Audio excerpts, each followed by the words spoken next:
It was a cold, silent night in the hills. Jack lived alone in a small wooden cabin near the edge of the forest. The trees were tall, dark, and quiet, just the way he liked it. Jack was a man who didn't talk much. He had seen war, pain, and loss. Now, he just wanted peace. He sat by the fireplace, holding a warm cup of coffee. The clock on the wall ticked slowly. It was past midnight. Suddenly, the silence was broken. Boom! The ground shook. Jack's cup fell from his hand. A loud crashing sound came from deep inside the woods. The sky outside lit up with a strange blue and orange light, like fire and lightning at the same time. Jack jumped to his feet. He opened the door and stepped outside. The cold air hit his face. Then he saw it, a bright object, burning, spinning, falling fast from the sky. It disappeared behind the trees with another loud explosion. Birds flew out in panic. The night was no longer quiet. Jack grabbed his flashlight, his coat, and an old pistol. Something inside him said this wasn't just a normal crash. He walked quickly into the forest. The leaves crunched under his boots. The air smelled of smoke and something strange, a scent he didn't recognize, like metal and ash mixed together. The deeper he went, the hotter the air became. Trees were broken, some burning at the edges. A trail of black marks led him to a large clearing, and there it was, a small spaceship, half buried in the ground. Its surface was glowing, cracked, and steaming. The ship looked like it had been in a fight. Pieces were missing. Sparks flew from broken panels. Jack stood still. He couldn't believe his eyes. He stepped closer. "Hello?" he called out, unsure. Who or what he expected to answer. No reply. The door of the ship was open. Smoke poured out slowly. Jack took a deep breath and stepped inside. The inside of the ship was dark and quiet.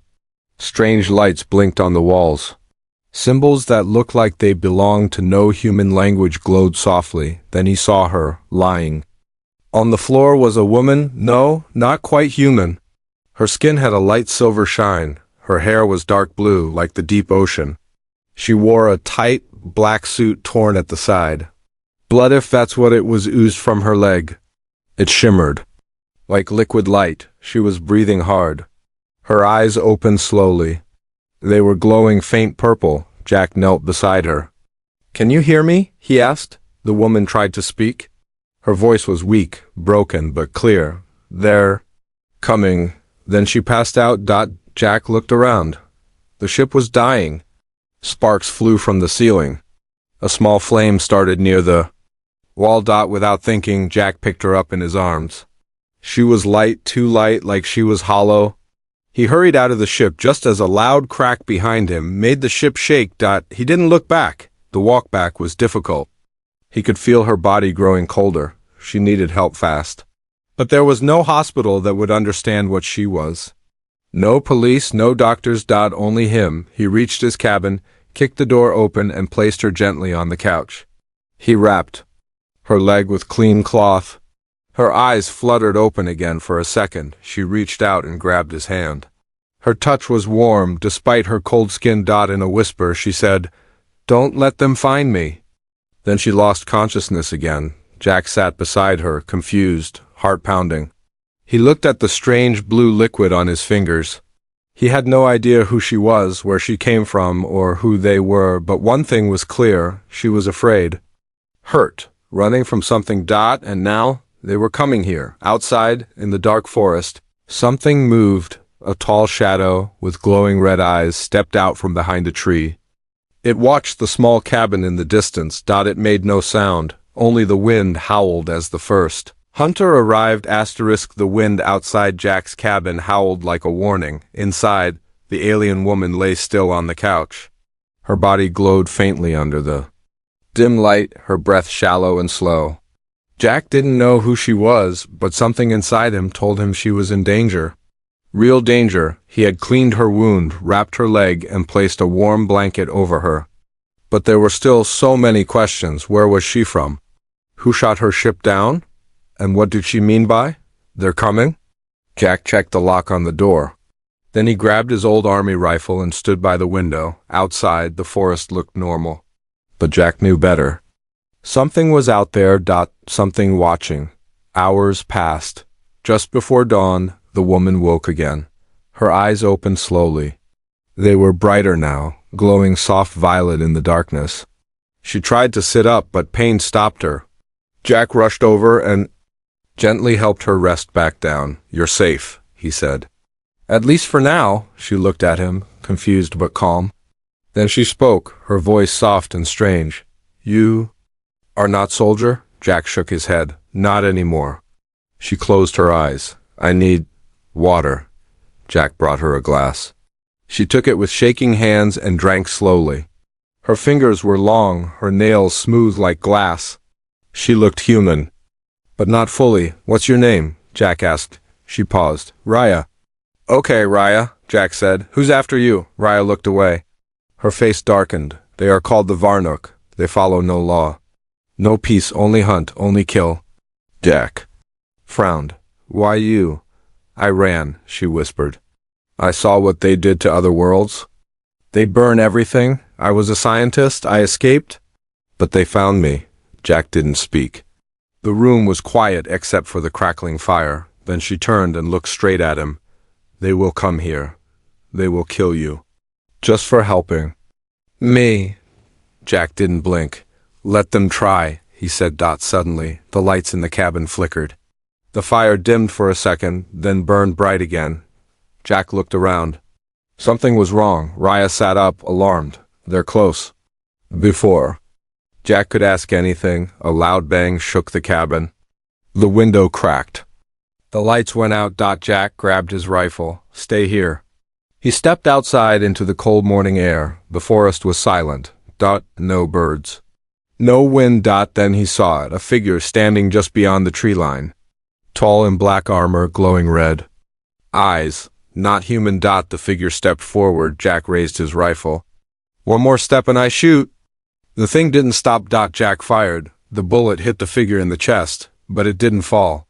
Instead, it staggered for a moment, then kept walking. Its skin repaired itself with a strange hiss. "Damn!" Jack whispered. The creature suddenly rushed forward fast, too fast. Jack rolled to the side just in time.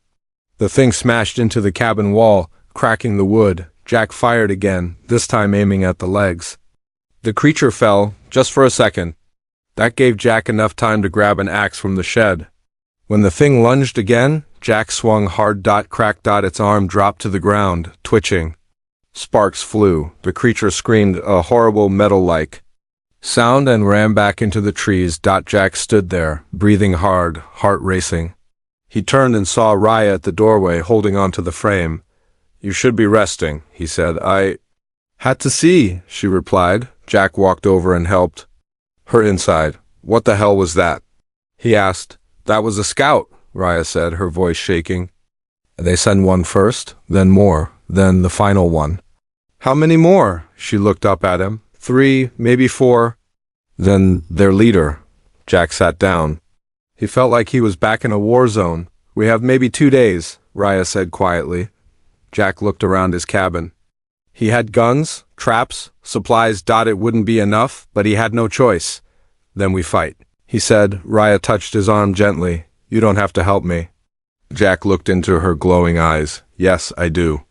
Later that day, Jack went into the forest to collect supplies. He set up hidden traps around the cabin. Spikes, tripwires, alarm bells, anything to slow them down. He moved like a soldier again. Calm, focused. Raya stayed inside, trying to repair a small glowing device she took from her ship. It blinked weakly in her hands. She whispered to it, her voice in another language. Then it blinked once and showed a hologram of Earth burning under alien ships. She stared at it with sad eyes. That night, Jack sat beside her again. "Why Earth?" he asked. "Why here?" Raya looked at him. Her voice was soft. "Because humans still have hope. My people lost it. Yours still fight for it." She smiled weakly. "Maybe that's what can save us." Outside, deep in the forest, the red-eyed scout returned. Behind it, 3 more figures stepped out from the shadows, and high above Earth, a black ship moved quietly through the stars. The sky above the forest was no longer peaceful. Dark clouds covered the stars, and something cold moved through the wind. Jack stood at the edge of the trees, watching, listening. His traps were ready, his weapons loaded, but he knew this wasn't going to be enough. Inside the cabin, Raya sat quietly on the floor, her back against the wall. Her body still hurt, but her mind was sharp. The small device from her ship blinked in her hand, green, then red, then green again. "They're getting closer," she whispered. Jack came back inside. He looked tired but focused. "Is that thing telling you where they are?" "Yes," Raya said. "The Varnik use heat trails. Their tech follows movement, life signs." "Blood," Jack nodded. "Then I'll make them bleed first." Raya looked at him, her eyes soft. "You are not like the others." Jack chuckled dryly. "I used to be a killer, not a hero." "You still have a choice," Raya said. "You still choose to help." Jack didn't answer. He stared at the fire, lost in thought. A long time ago he had a family, a wife, a daughter. They were gone now, taken in a war no one talks about anymore. Jack had walked away from the world after that. He told himself he didn't care, that he was finished, but now, this alien woman, this broken ship, these monsters from the stars, they had brought the war back to him, and he wasn't ready to lose again. A loud, sharp sound echoed outside. Clink. One of Jack's traps had been triggered. He grabbed his rifle and rushed to the door. Raya followed slowly, holding the doorframe to keep herself steady. Jack scanned the trees. One of the alarm bells was swinging back and forth. No movement. Then he saw it, a dark shape low to the ground, crawling fast. It wasn't like the first one. This one was quicker, sleeker. Its eyes were not red, but blue. Before Jack could aim, it leapt through the air toward him. Crash! They hit the ground hard. Jack rolled, kicked it off, and fired twice. Sparks flew from its shoulder.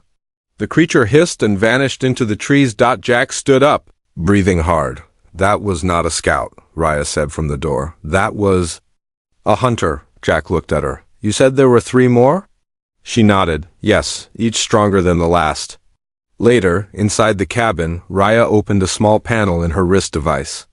She pulled out a thin silver wire with tiny lights. "I have something that might help," she said. "What is it?" Jack asked. "A memory file. It shows what happened, what they do." She placed the wire against Jack's temple, close. "Your eyes?" she said. In a flash, Jack saw it. Planets burning, cities falling, alien ships raining fire from the sky. The Varnik were not just hunters, they were destroyers. They didn't just chase enemies. They wiped out entire species. Then he saw something else. A younger Raya, standing in front of a council. She was shouting, crying, warning them. No one listened. She escaped. She ran. Her own people turned against her. Then, Earth, the last chance. Jack opened his eyes. He was sweating. "They won't stop," he said. "No," Raya replied. "Unless we stop them first." That night, they worked together. Raya showed Jack how to connect alien wires to human tools. They made small energy bombs from broken ship parts. Jack turned his old generator into an EMP pulse. They were ready for the next attack, or so they thought, just before sunrise. Everything went quiet. Too quiet. Jack stood outside, watching the mist roll over the grass. Then he heard it. Crunch. Crunch. Slow, heavy footsteps. He raised his rifle. Out of the tree stepped a massive shape taller than a man, covered in silver-black armor. Its arms were long and sharp. Its head was smooth, with no eyes. Just one blue light in the center. It walked toward Jack. "I've got you now," Jack muttered. He pressed the button. Boom! The EMP pulse exploded, sending a wave of light through the air. The creature stopped. Its body shook. Sparks flew from its chest. Jack fired, aiming at the joints. The creature staggered, then let out a high-pitched screech. It turned and ran, half disabled, but Jack wasn't done. He chased it. In the woods, the hunter fell. Jack stood over it, ready to finish the job, but then it spoke, not in words. In Jack's mind, "You cannot win. She is marked. Earth will fall." Then the light in its chest went dark. It was dead. Back at the cabin, Raya was waiting. Jack told her what it said. Her face went pale. "They marked me," she said. It means, their leader knows where I am? She looked up at the sky. He's coming. Far above Earth, in the dark cold of space, a huge ship moved into orbit. Bigger than any city, silent, deadly, and inside it, a tall figure sat on. A throne of wires and bone, the Varnic commander had arrived. Asterisk, the sky was gray, and the air felt heavy. Jack stood on the porch of his cabin, staring at the clouds. The trees didn't move. No sound came from the birds. The world held its breath. Inside, Raya sat cross-legged on the floor. Her eyes were closed, hands resting on her knees. A soft blue light pulsed from her skin. She was healing but slowly. Jack walked back inside. He placed a cup of warm tea beside her. You haven't slept, she said without opening her eyes. I can't, Jack replied. Not with that thing up there. Raya opened her eyes. The Varnic commander, he is here. Jack nodded. So what happens now? Raya took a long breath. If they find me, they destroy Earth. If they don't, they may leave. For now, Jack looked out the window. Then I'll make sure they don't find you, Raya frowned. It's not that simple. I'm marked. He can feel me, even now. Jack stared at her. Then we run, hide. I've done it. Before, Raya shook her head. There's no place left to hide. They sat in silence. Jack looked at her, really looked at her. For someone from another world, she seemed more human than many people he had known. Brave, broken, still fighting. He remembered the image she showed him, Earth burning. Cities gone, people screaming. That wasn't a movie. It was real, he thought. About his daughter again. What would she have done? Probably told him to stop being a coward. Later that day, Jack opened a metal box under his bed. Inside were old photos, medals, a small diary. He picked up a picture of his wife and daughter. I lost them because I followed orders, he whispered. Then he looked at Raya, who was watching him quietly. I don't take orders anymore, he said, but I make promises. Raya nodded slowly. Then promise me this: if I die, you must run. You must tell others. Earth must know what's coming. Jack didn't answer. He just loaded his rifle. They sat outside near a fire. Raya used a small tool from her ship to show him something. Projection lit up the air, a giant alien map of the galaxy. She pointed to a glowing red mark. That's the Varnic Empire. Every world they touch turns red. Then she pointed to a small blue dot. That's Earth. Jack stared. The dot was alone, surrounded. Raya spoke again. Your people are strong, wild, unpredictable. That's why I came here. I thought maybe humans could be the answer. Jack raised an eyebrow. To what?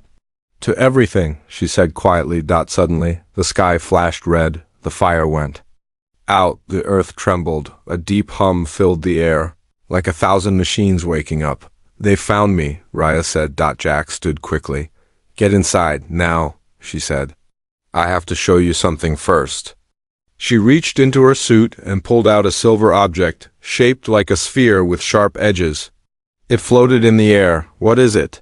Jack asked. My people called it the Veil Core, a living weapon. It learns, it grows, but it only works with certain minds. What kind of minds?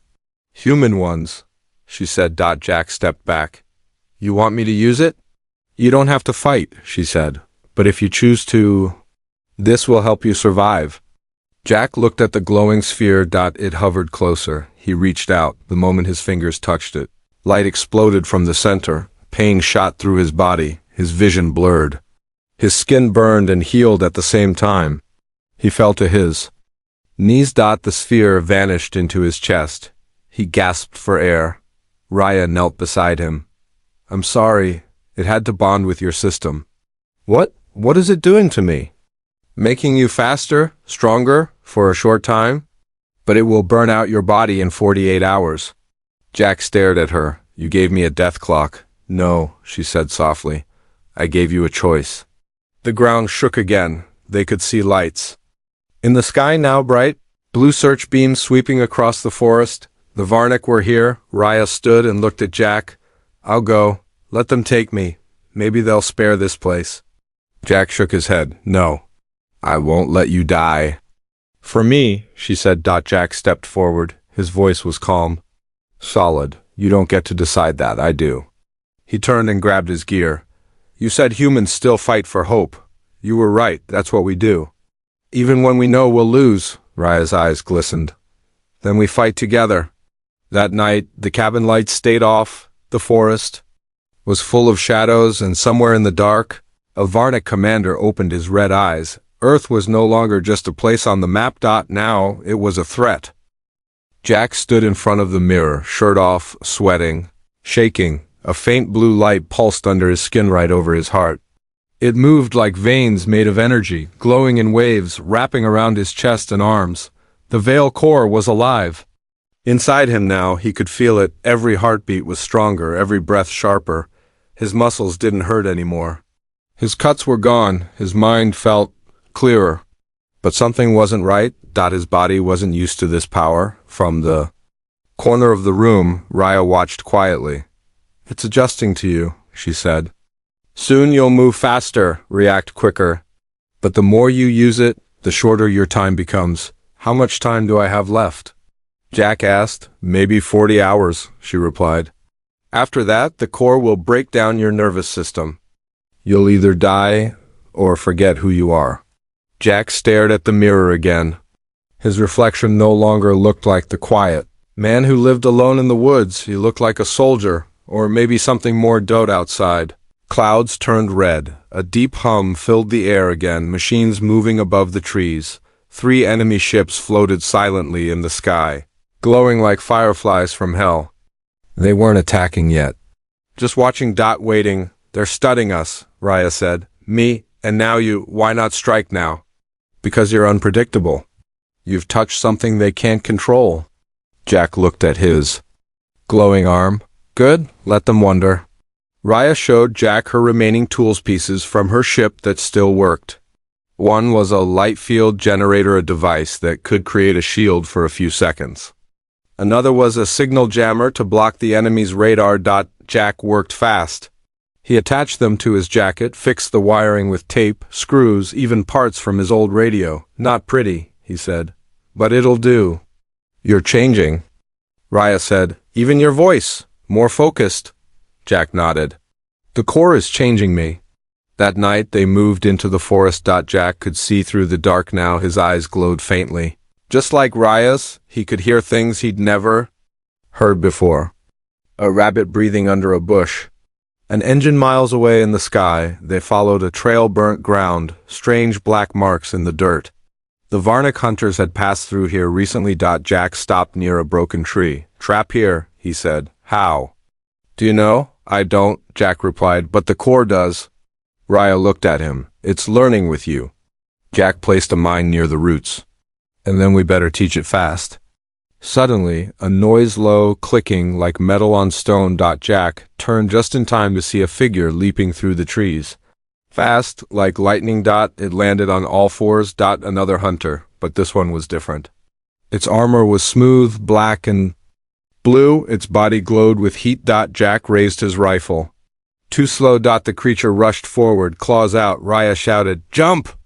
Jack leapt into the air. Time slowed. He saw everything in slow motion. The creature's eyes, the sparks, the trail of dirt rising below him. He landed behind the hunter and punched it in the back. Blast of blue energy exploded from his fist. The creature flew into a tree, howling. Jack stared at his hand. What the hell? The core released a shockwave, Raya said. It's syncing with your brain. You can control its power. But only if you stay calm. Not my best skill, Jack muttered. The hunter rose again. It was hurt but not dead. Jack charged forward. This time, he moved faster than he thought possible. In 3 steps, he was on top of the creature. He drove his blade into its neck. Sparks, screams, then silence. The body went limp. One down. They continued through the forest. Raya led Jack to an old cave where she'd hidden more parts from her ship. Inside, Jack found a half-broken tablet showing signals in space. He watched as one of the blinking dots moved toward Earth. Is that? Yes, Raya said. That's the commander's ship. It's entering low orbit, preparing for the final stage. What stage? Raya looked him in the eyes. Planet scan. If it detects too many threats, it will destroy the surface. Jack's heart pounded. So we have to hit them before that. Yes, she said, tomorrow night. That's when the core will be strongest. Jack sat down, breathing heavily. And after that? Raya said nothing. Later, as they sat near a small fire outside the cave, Jack finally spoke. I've lived most of my life trying to stay away from pain, from people, from purpose. Raya looked at him. Why? Because the last time I tried to protect someone, I failed. You didn't fail me. Jack looked at her. Her skin glowed softly in the firelight. She was so different, but so familiar. I don't think I'm fighting for Earth anymore, he said quietly. I think I'm fighting for you. Raya's eyes met his. Then we'll win. Above the forest, high in the sky, the Varna commander opened his eyes. A message came in from one of his hunters. The human is changing. He is bonded, the commander stood. Then we strike now, before he remembers who he really is. Asterisk night had fallen, but it wasn't dark. The sky above the forest glowed with moving lights, enemy ships, scanning beams and distant thunder. The air smelled like metal and fire. Something was coming. Jack stood in the middle of the clearing outside his cabin, wearing his old jacket and armor patched with alien tech. His body pulsed with the energy of the Veil Core. His heart beat like a war drum. Beside him, Raya checked a small control pad on her arm. Her wounds had healed, but she looked tired. Still, her eyes glowed steady and bright. They're close, she whispered. Jack nodded. How many? 4 ground hunters, 1 aerial drone, and him. Jack didn't ask who him was. He already knew the Varna commander had arrived. Suddenly, a shriek ripped through the night sky. The first hunter leapt from the trees, metal claws ready. Jack rolled sideways, lightning fast. He drew his energy blade and sliced through the creature's leg. Sparks flew. The hunter howled and fell. From the other side, 2 more charged together. Jack activated the light field shield on his arm. A dome of energy surrounded him and Raya for 2 seconds, just enough to block the impact. The hunter slammed into it and bounced back, stunned. Ry threw a small sphere boom. A pulse wave sent them flying. Jack didn't wait. He ran forward, glowing fists ready. The Veil Core guided his strikes. He moved like a blur. 1 punch, 2, 3, and the second hunter's chest exploded in a flash of blue light. The third slashed at Jack's back. Cutting deep, he shouted in pain, but the core reacted, sending healing pulses through his spine. The wound closed in seconds. Jack turned. Eyes burning, he didn't hesitate. The third hunter was gone in moments. Raya ducked behind a tree, firing a small alien weapon. She wasn't trained for war, but her shots were smart-aimed, controlled. The aerial drone spotted her. It locked on. Jack saw it a second too late. The drone fired a plasma beam. The blast hit near Raya and threw her into the air. She hit the ground hard. Raya! Jack yelled. He jumped straight up 10 feet high, grabbed a hanging branch, flipped, and landed on top of the drone. He tore off its wing and drove his blade through the engine. The drone exploded mid-air. Jack crashed to the ground, smoke rising from his arms. He crawled to Raya. She was breathing, but barely. Her eyes opened slowly. Jack, don't talk, he said. You'll be okay. You have to keep going. No, we finished this together, she tried to smile. Still stubborn? Jack helped her sit against a tree. He gave her his backup blaster. Hold the line, he said. I'm going for the head. Then the forest fell silent. No wind. No sound, just a deep, low hum from the sky. And then he appeared, the Varna commander. He stepped down from a tall black ship, which hovered just above the ground. His body was massive, covered in smooth silver armor. His face had no mouth, no eyes, just a glowing red circle in the center. He walked like a king. No rush. No fear. Jack stepped forward to face him. The commander spoke without words, straight into Jack's mind. You are a mistake. You were not meant to awaken. The core was never yours. Jack's jaw clenched. Too bad. I'm keeping it. Then you die with it. The battle began. The commander moved faster than any hunter before.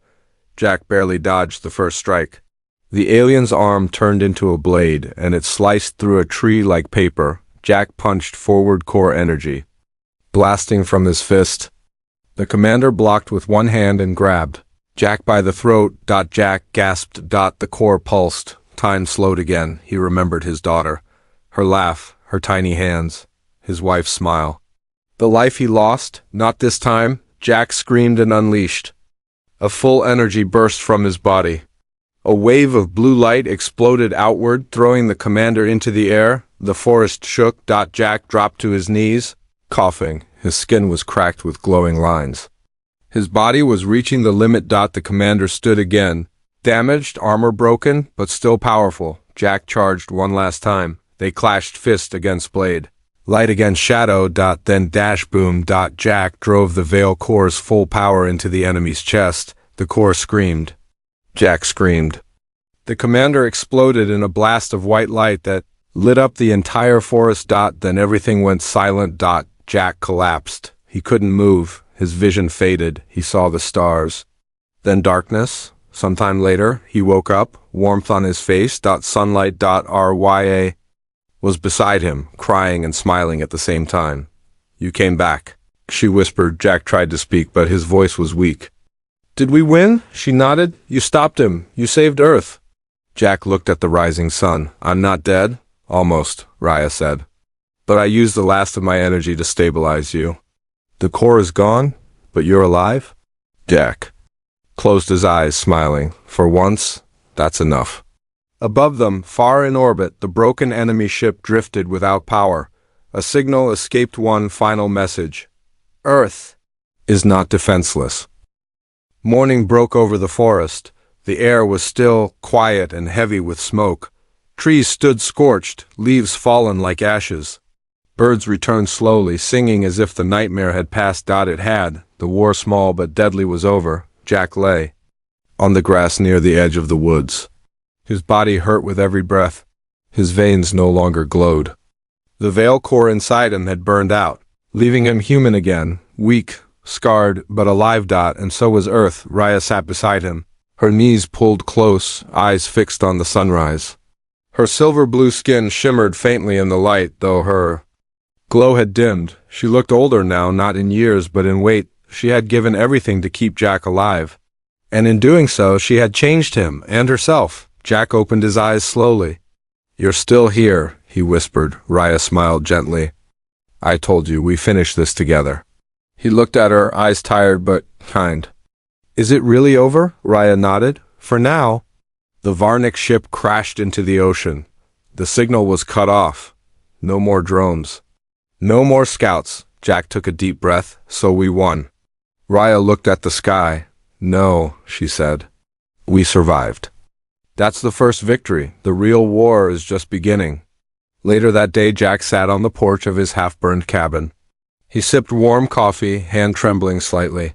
He watched as Rya repaired one of her small devices using old wires and alien parts. You ever going back? He asked. Rya paused. No, my people turned their back on me. I am alone now. Jack looked away. Yeah, I know what that feels. Like she gave him a sad smile. But not anymore. They sat in silence for a while. Then Rya held up a small cube, the last working piece of her ship. It's a beacon, she explained. It can send a message through deep space.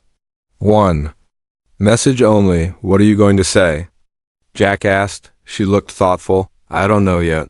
But it has to matter. Jack nodded. Tell them Earth fought back. Tell them we're not prey. That night, they lit a fire in the clearing, same spot where Jack had faced the commander.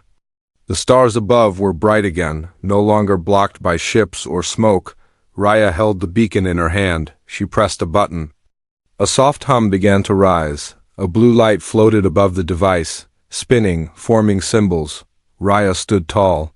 Her voice was clear. This is Rya of the fallen world Illyra. I speak to all who hear. I found something on Earth, not just life.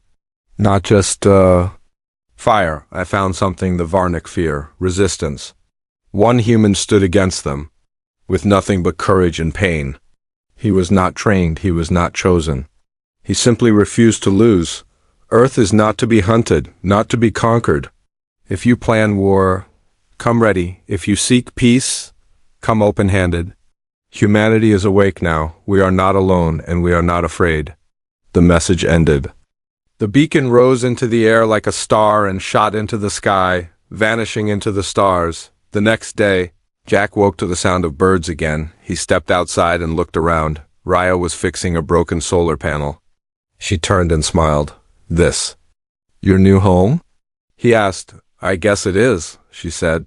Jack looked at the burned trees, the wreckage of ships, the broken land.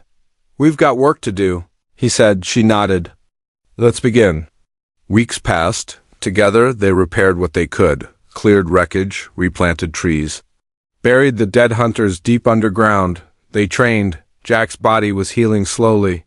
He couldn't move like before, but Raya taught him how to fight smarter, not harder, and Jack taught Raya something to how to live like a human. How to make coffee. How to tell stories. How to laugh. One evening, they sat watching the sunset. Rya asked, if the Varnick returns someday, will you fight again? Jack didn't answer right away. He stared at the horizon, red and gold and quiet. I don't want to, he said. But I will. Raya leaned her head on his shoulder. Then I will too. Far above Earth, in deep space, the beacon flew past moons and dead stars, past ruins of other worlds. It reached a distant system, a council of alien species, old and wise, watching the galaxy in silence. They heard the message, and they remembered Earth. In the shadows of that same universe, something darker also heard it. A tall figure, deep in a frozen fortress, stood still as the message ended. Its eyes glowed dim red. It turned to its army. Earth resisted, it said. Then we must test their strength again. Back on Earth, Jack and Raya stood at the edge of the forest, watching lightning dance across the clouds. Not in fear, but in readiness, because Earth had changed, and now the stars would know. Humanity fights back.